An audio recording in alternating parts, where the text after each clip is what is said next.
But second video, Patrick CC. Most people live their lives with the belief that magic is...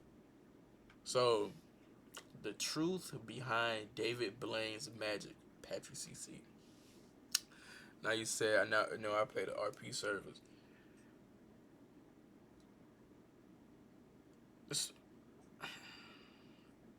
Okay, matter of fact.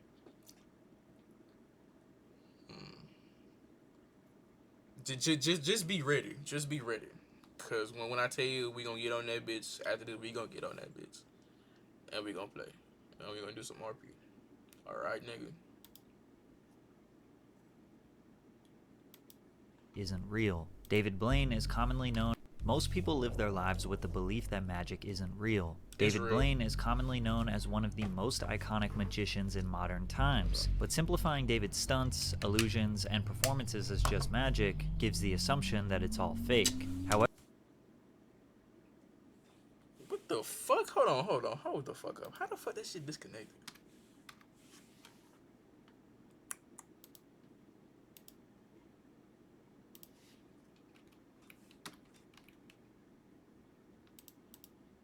However, standing in a block of ice for 3 days, being submerged in water for 7 days, and being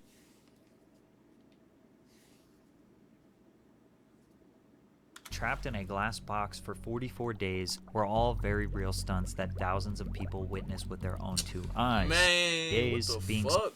Oh nah, that shit done fucked up my video. What the fuck?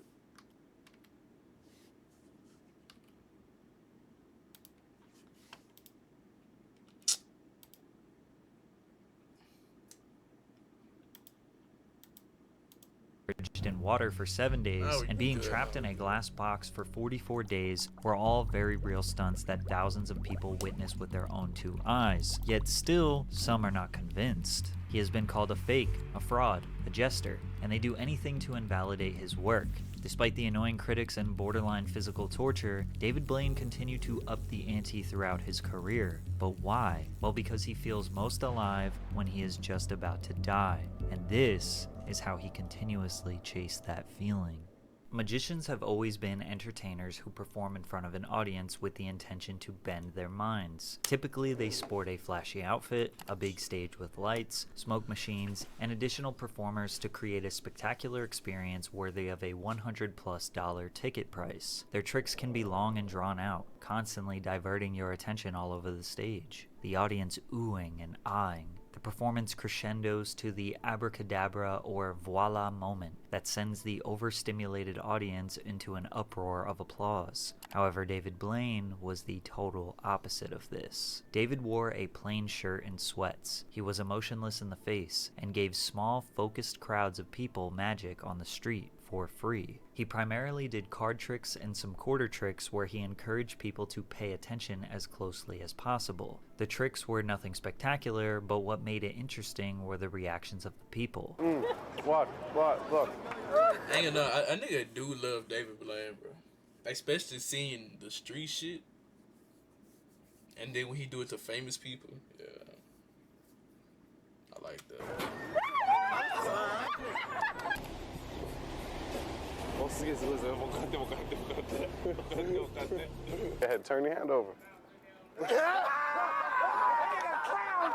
Blaine performed for all walks of life, all races, all ages, and the outcome was always the same, being utterly confused or shocked by something they saw with their own 2 eyes. His simplistic approach made other magicians hate him. When Blaine landed his first primetime television show on ABC in 1997, he was immediately met with criticism. A New York Times article was released that insinuated the virtually unknown street magician was only given a special because he had friends in some very high places. One professional magician insisted Blaine's best tricks could be found for about $30 at a Times Square magic shop. Jamie Ian Swiss, a magician and columnist for Genie Magic magazine, said, "His only skill is removing money from a wallet and handing it to a person behind the counter." Swiss asserted that ABC executives had the wool pulled over their eyes. It also didn't help that in his first major interview on Conan, he was so nervous he messed up his card trick. His first mistake was when he made this extremely choppy pass. You can see him move the deck from back to front. Then he attempts to do a double lift, which is when he grabs 2 cards and makes you think he only grabbed 1, but he struggled while trying to grab 2.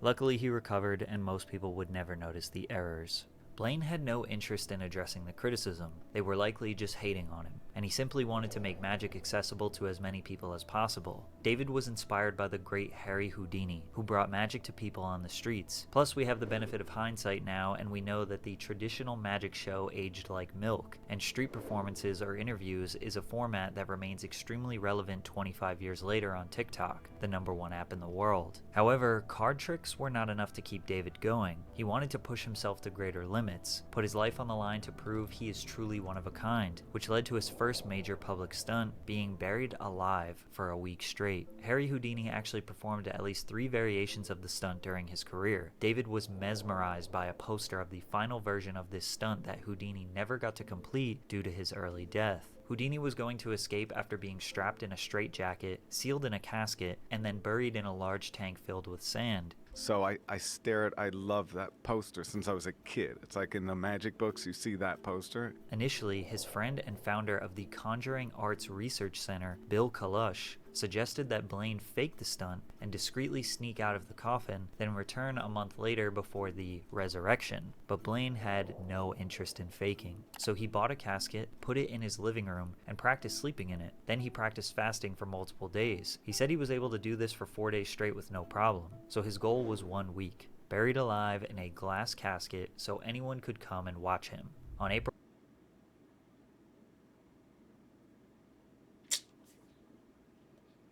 5th, 1999, the 45th President of the United States, Donald Trump, gave the final send-off as David Blaine entered the see-through coffin that also had 6 tons of water on top. Blaine didn't eat for 2 weeks before the stunt, but continued drinking water prior to and during the stunt. Oxygen was transferred in and out through holes above his head. A catheter was inserted into Blaine's bladder to safely drain any urine. Spectators would come and go whenever they wanted. He said people would shine flashlights on him at 2 a.m. to make sure he was really in there. He said one of the hardest parts of the stunt was peeing while people were looking at him.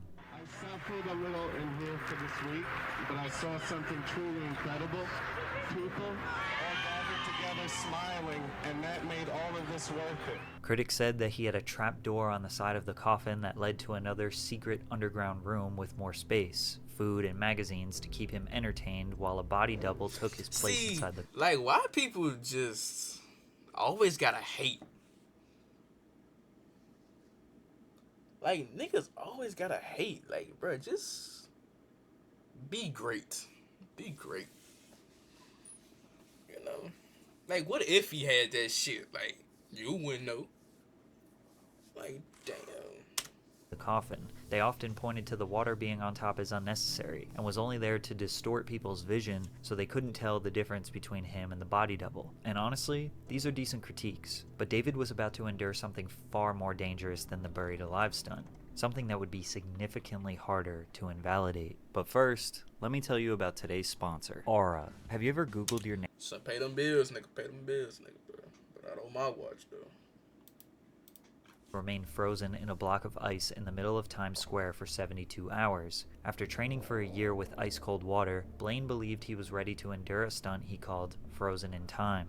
Lightly dressed in a long-sleeve t-shirt, some pants, and a beanie, Blaine began shivering as blocks of ice were placed around him. A tube supplied him with air and water, while his urine was removed with another tube. The ice was transparent and resting on an elevated platform to show that he was actually inside the ice the entire time. During the stunt, Blaine couldn't sleep because touching the ice with any part of his body for a long period of time would have caused frostbite. Around hour 55, his eyes went out, and he started hallucinating, saying that he was talking to imaginary people, and they were talking back, and spiders were crawling all over him. But he knew he was in serious trouble when he thought a few hours had passed, when in reality, only 1 minute had passed. Damn. I was convinced that I was dead and she could no longer see me.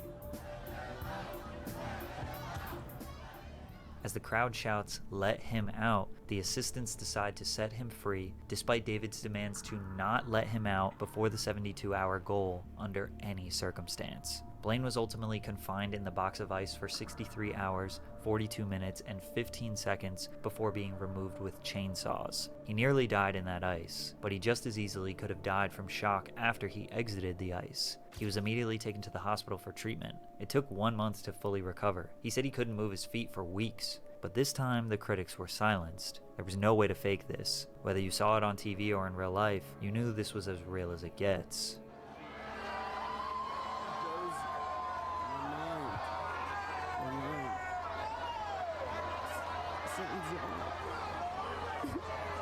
David told himself that he would never attempt a stunt of this difficulty in the future, but his yearning to face death would creep up again just 2 years later. Blaine swallowed a live snake and fantasized about...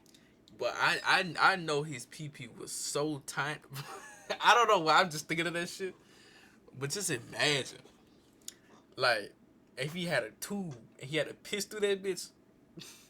I'm talking about the tube had to be like this big. And be stuck to him. It's no way I'm pissing in the cold like that, bro.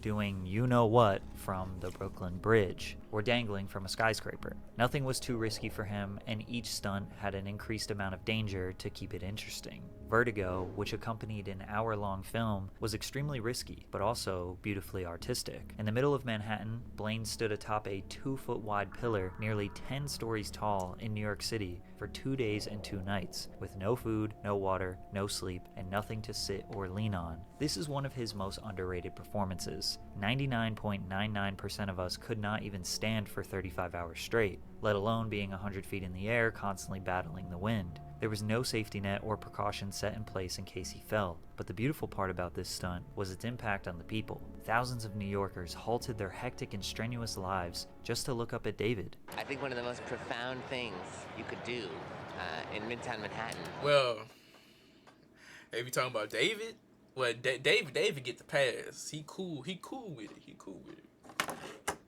But other niggas, I don't know.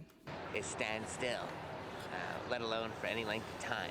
You know, to stand still for hours upon hours, a day and a half, in fact. This is a profound gesture for New York right now. As David put his mind and body on the line, he began hallucinating, which caused the buildings and structures around him to look like animal heads. Then, at the last hour, David jumped off the pillar, not on a cushy airbag, but rather a pile of empty cardboard boxes, and he somehow executed the jump perfectly. David was not just some lunatic adrenaline junkie. He was a performance artist who sacrificed his well-being for your entertainment. He even refused to get into personal relationships. I know that if I had kids, I wouldn't want to put them through the feeling that their father's in danger, which is why I am reluctant to get into a relationship and think about that right now. This led to so many people wondering why. Why is he constantly putting his life on the line? Is it really for the sake of magic? Well, the motivation behind all of David's stunts is actually much darker than we thought, and we learned this while he was preparing for his 2003 stunt Above the Below. I'm trying to think. I feel like David thinks he's like chosen. Okay, so like, you know how some dumb people do shit, you know, they could have died for it. Like, they not professional, and they either die or get lucky, right? So I feel like David has, try to become professional and do this shit,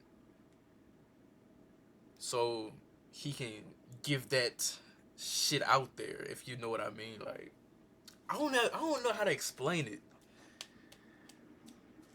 It's like, cause nobody ain't gonna do this shit, so he might as well be like, let me step up to the table, let me do this shit, like that.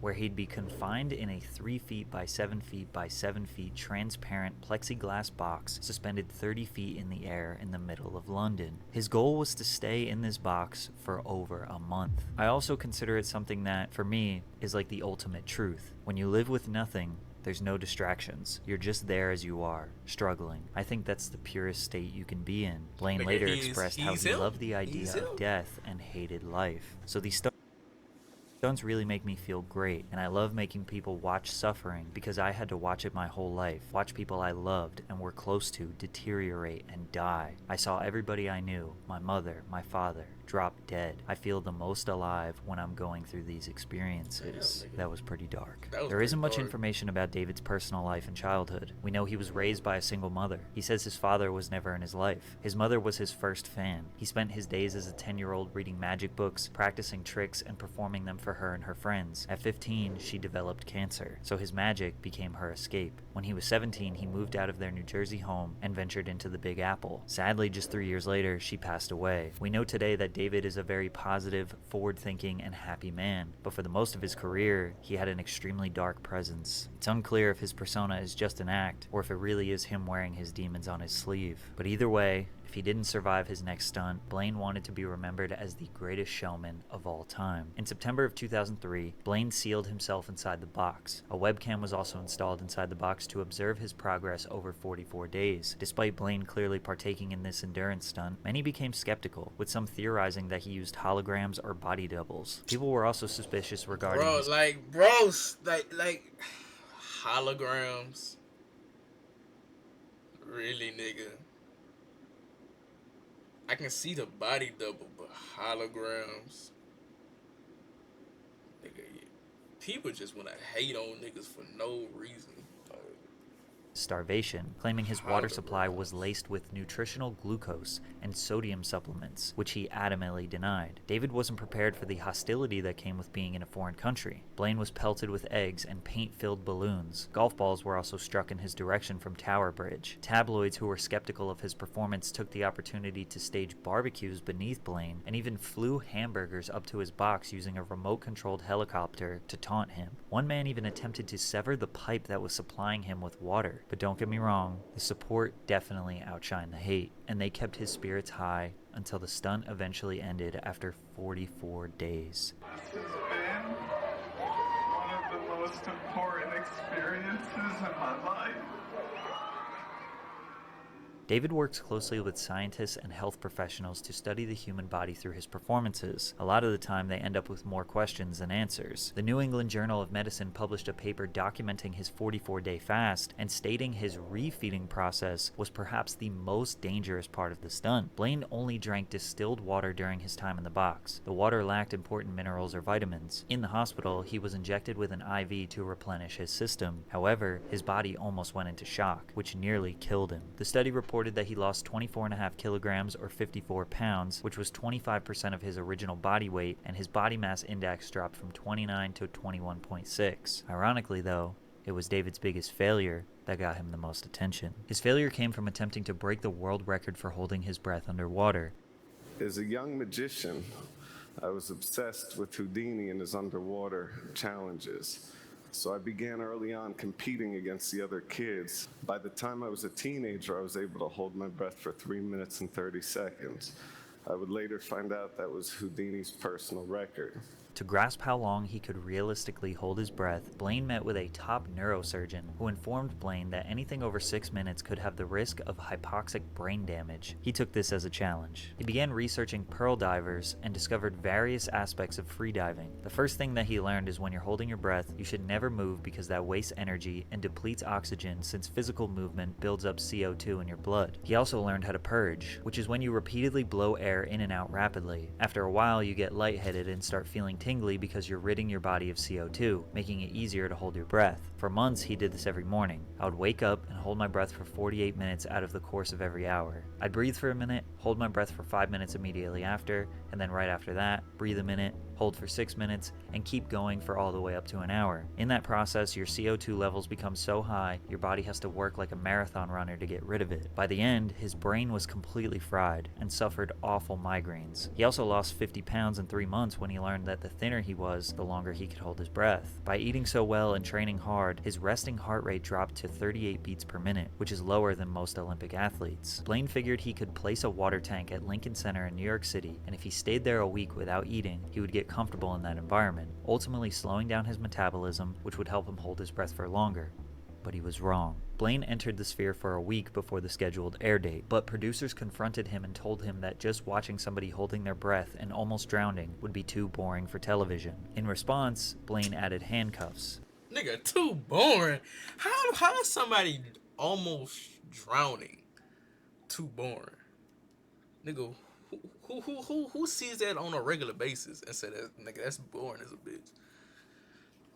Like, I don't get people. Which he planned to escape from. I'll have to escape from all these chains, and if not, I will drown. And the world will see something pretty insane. Blaine was submerged underwater and remained there for 7 days while attached to a breathing apparatus. He underestimated how painful his hands would be after they shriveled up. When 7 days had passed, Blaine attached the chains and handcuffs, removed his oxygen tube, and then attempted to escape while holding his breath for longer than anyone in recorded history. However, because of the movement, Blaine was wasting oxygen. After he passed the 7-minute threshold, he began having convulsions and gradually blacked out. Kirk Crack, his trainer, and a diving expert, sent divers to release him and pull him from the tank. He failed to beat the record, and doubters all over the world celebrated his defeat. But he allowed researchers at Yale to examine him after the stunt to see what they could learn about how the body responds to an underwater environment, which he saw as a big victory. Now faced with a failure, more people than ever were tuned in and wanted to see what he had in store. So he got in contact with Oprah and announced he wanted to up the ante on her show. He wanted to hold his breath longer than any human in recorded history, which was set at 13 minutes at the time. Oprah gave Blaine 4 months to prepare and train, and in those 4 months, someone came and actually upped the record to 16.5 minutes. And we know that David takes his training very seriously. I bet it was one of them hating ass bitches who saw this shit and was like, man, I'm beat this shit so he got more time to do this stunt, things started going wrong. Blaine wanted to do the challenge face down, floating on the pool, but for TV, they wanted him to be upright so they could see his face. The other problem was that the suit was so buoyant that he had to strap his feet in to keep him from floating. It made him extremely nervous, raising his heart rate. On top of that, they wanted to add a heart rate monitor. The monitor was placed right outside the sphere, meaning every time his heart would beat, he'd hear loud beep noises, which made him even more nervous. Normally, his heart rate would start at 38 beats per minute, and while holding his breath, it would drop to 12 beats per minute. This time, it started at 120 beats, and it never went down. He became more nervous, increasing his heart rate up to 150 beats. At 8 minutes, he was 100% certain he would not be able to complete the mission. For the sake of Oprah's show and his unwillingness to fail, he would fight until he blacked out. At minute 12, he started to have ringing in his ears, and simultaneously, his arm began to go numb. He was showing signs of a heart attack. At 13 minutes, he started feeling pains all over his chest. At 15 minutes, he was suffering major O2 deprivation to the heart. His heartbeat would go from 120 to 50, to 150 to 40, to 20 to 150 again. At 16 minutes, Blaine cautiously slid his feet out of the straps to make it easier for the rescuers to take him out if he suffered a heart attack. Then suddenly, he heard screaming. He realized he had just made it to 1632 and broke the record, so with the energy of everybody that was there, he kept pushing, and he went for 17 minutes and 4 seconds. Live on Oprah, he broke a world record, which got him middle-aged woman level fame. David Blaine was known all around the world, and he started to get cocky, which led to easily his worst stunt ever. In September 2008, Blaine announced his Upside Down Man performance. Blaine aimed to hang upside down from a crane for 60 hours. Oh no, I'm about to say that. That's kind of fucked. Hanging upside down for 3 hours. I mean, how long? 6 days? 60 hours. Nigga, you would literally black out. Like now that is horrible. Out of everything, this is bad. Down man performance. Blaine aimed to hang upside down from a crane for 60 hours without food or sleep for the entire 2.5 days. Doctors would be present to monitor Blaine throughout the stunt, but warned that increased blood pressure raised the risk of stroke or blindness, while gravity could restrict the blood flow to his lower extremities. Come September 22nd, Blaine began the stunt, wearing a safety harness attached to a crossbar. He dangled by his feet from a large steel scaffold hanging over New York Central Park. However, early into the stunt, bystanders began emailing news sources claiming Blaine wasn't hanging upside down as suggested. About once an hour, he has to come down for a medical check, to stretch, and to relieve himself. He rested by standing on a platform for 10 minutes per hour before being hoisted back up. The frequent breaks he took where he was seen standing upright caused people to say he was cheating. Blaine continued with the stunt despite... It's like these niggas want to see this nigga die. That's the thing. Like, he knows that's fucked up. He knows he's probably gonna, endure some crazy shit. But these niggas want this nigga to die so bad. They complaining about this nigga standing upright to make sure, I'm still gonna be okay after this. Despite the negative reception, but it got even worse. On the final day of the stunt, thousands of fans came to witness Blaine's dive of death, which he said would be the coolest thing he's ever done if everything were to go as planned. Blaine planned to end his 60-hour stint hanging upside down with a 44-foot plunge to the ground, but the scheduled finale was interrupted by a 15-minute delay. The anticipation built. Nobody knew what was going to happen, but it was being hyped up. In that time, Blaine claimed the wind picked up, and producers of his TV special advised him against the spectacular ending. He eventually just jumped.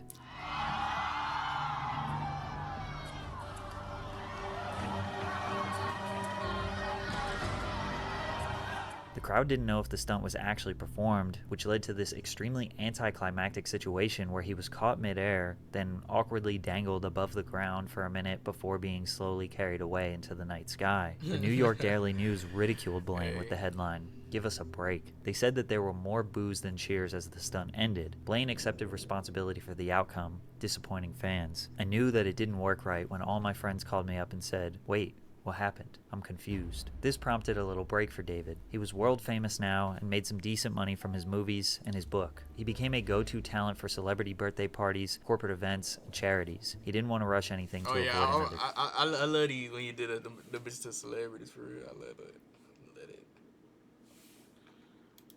Catastrophe. Plus, something amazing happened. In 2011, he had his first child, Dessa, with his then girlfriend, Alize. David always said that if he had a wife or child, his performances would slow down, and that's White exactly woman! what happened. Okay, maybe just one more, because being electrocuted was something he always wanted to do. Becoming a dad, it changes you. You now have a purpose in life. I think differently about what I'm doing, and this time we have a very serious team, and I feel very confident that I'll pull this off and be perfectly fine at the end. With the help of the Liberty Science Center, a chainmail suit, and an enormous array of Tesla electrical coils, he planned to stand atop a 20-foot-high pillar for 72 hours without sleep or food while being subjected to 1,000,000 volts of electricity. Blaine prepared for the stunt at home, where he practiced giving himself mild electrical shocks. Nobody's ever been in the middle of a lightning storm for 72 hours, so it's hard to predict what's going to happen. The chainmail suit, commonly known as a Faraday suit, has been designed so that the current would go through the suit and not through his body. Blaine's only real physical challenge was standing still in a heavy suit for 3 days, which we all know is a piece of cake for him. He did suffer a little zap during the event. Oh, what was that? But he recovered very quickly. Although the stunt looked incredibly dangerous, it was more of a visual art piece than an insane endurance stunt, especially compared to his previous work. The event was broadcasted live on YouTube, entitled Electrified. Viewers located in London, Beijing, Tokyo, and Sydney had the opportunity to take turns controlling which of the 7 coils were turned on and at what intensity. They could also play music by producing different notes from the coils. The event had various entertainers and gave off the vibe of a festival or a big party. Everything went as planned, and Blaine completed the stunt after spending 3 days and 3 nights standing in the middle of 1,000,000 volts of electric currents at New York's Pier 54. Afterwards, he could walk with assistance. Now, man, what the haters gonna say? Nah, cause this was kind of pretty cool. You know, you got everybody, you got the kids. You know, he doing shit for the community type shit. You know, people having fun. Like, what they gonna say now? Oh, that was a stunt double, nigga. Like, that nigga really wasn't up there. Like, speak, and engage with others before being taken to a hospital to be examined. David successfully cheated death on multiple different stunts for 15 years. It was time to go back to his roots. In 2013, Blaine starred in a 90-minute ABC television special titled... I feel like this is the one that he shot himself in a with a rifle in it. Angle, that's probably one of my favorite ones. Like, he really, I forgot how he did it. Like, I think he did it with a mirror too, but it was something. It was crazy.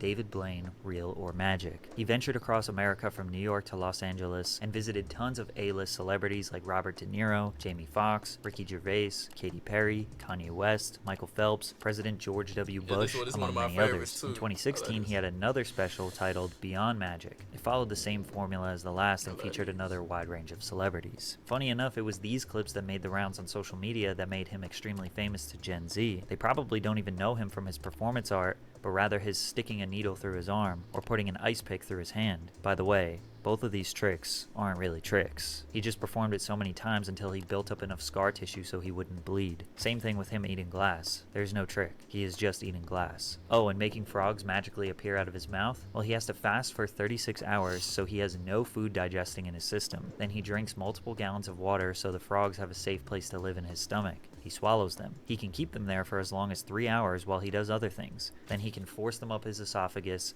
and freak out his audience as they come out of his mouth. His final stunt in 2020 consisted of him strapping his hand to a cluster. That nigga still doing. So look, see, I be trying to find some of these bitches, and I can't find them. I ain't know this nigga still doing that shit today. Like, it's 2020. This shit recent as a motherfucker.